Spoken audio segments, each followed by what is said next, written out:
or cool? Gregor, Kneitz.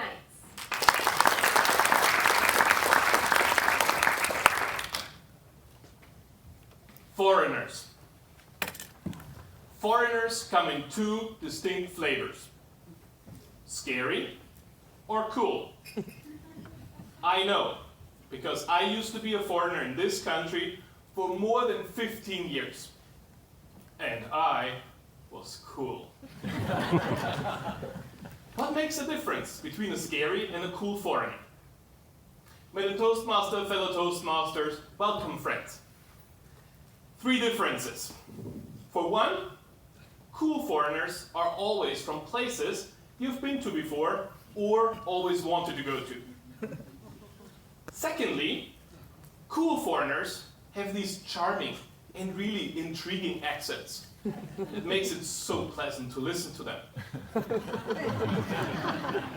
And lastly, cool foreigners are, how shall we say that? White. Now scary foreigners on the other side. They are from places you've never ever heard before and definitely don't want to go to. They have accents that are just hard to understand.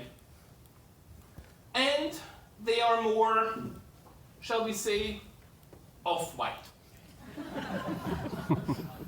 How is it that we fall for these kind of stereotypes? We even have different names for these foreigners. If we like them, we call them guests. If we want them to stay, we'll call them immigrants. If we don't like them so much, we call them aliens. And if we're scared of them, we call them refugees. Refugee, here's a scary word.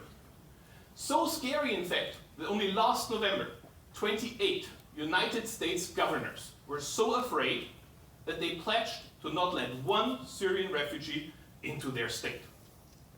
Wow. What is so scary about that? Maybe let's ask one. Hello, Mr. Refugee. Where are you coming from today? Syria. Ah, what brings you here? My family was killed and the army tried to arrest me for not joining them. Interesting. So, now that you're here, are you planning any terror attacks? If I wanted to blow up things or kill people, I could have stayed home. Right. Right. All the refugee wants is his life, his liberty, pursuit of happiness. Does that ring a bell?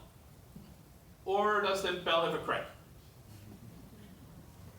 Well, now we understand where refugees come from, but why are they our problem? Well, why do we have refugees? We have wars. Why do we have wars? After the devastation of World War II, we created the United Nations Security Council. Sole mission is to provide security and peace in the world. That council has 5 members. The superpowers, the US and Russia, the old superpowers, Great Britain and France, and the emerging power, China. Strangely enough, we still have wars.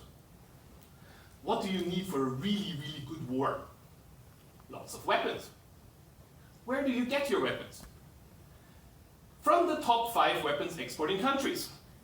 The United States, Russia, Great Britain, France, and China. Yes, we made the countries that profit most of wars our peacekeepers. That's pretty much like putting me in control of an all-you-can-eat buffet. War is business, and business is good. So maybe we should use some of the money we're making of wars to help those who are affected most by them. Refugees had a very strong effect on me. In November 1989, I stood, night after cold night, in a Red Cross uniform at the southern German border, giving out food to Eastern German refugees who were brought in from Hungary right before the wall finally came down. I I will never forget the faces of these refugees when they took that step out of the bus and into their new lives. What I will mostly never forget is a 12-year-old boy. He had fallen asleep on one of those buses, and just as the bus was about to leave, he came dashing out and ran right up to me. He looked at me with this face of desperation. He had a look of desolation, and these eyes full of utter hopelessness. He thought that he had missed his first chance to eat a banana in his life. When he left, he carried all the bananas he could possibly hold in both of his arms. Refugees are not scary. They are scary. Shouldn't we give them a hand to comfort them? Refugees don't feel cool. They feel cold. Shouldn't we share a blanket to warm them?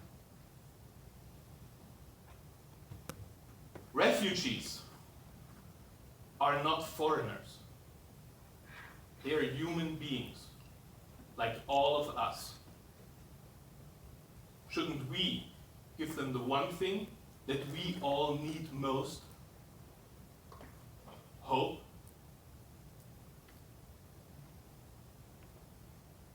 Madam Toastmaster.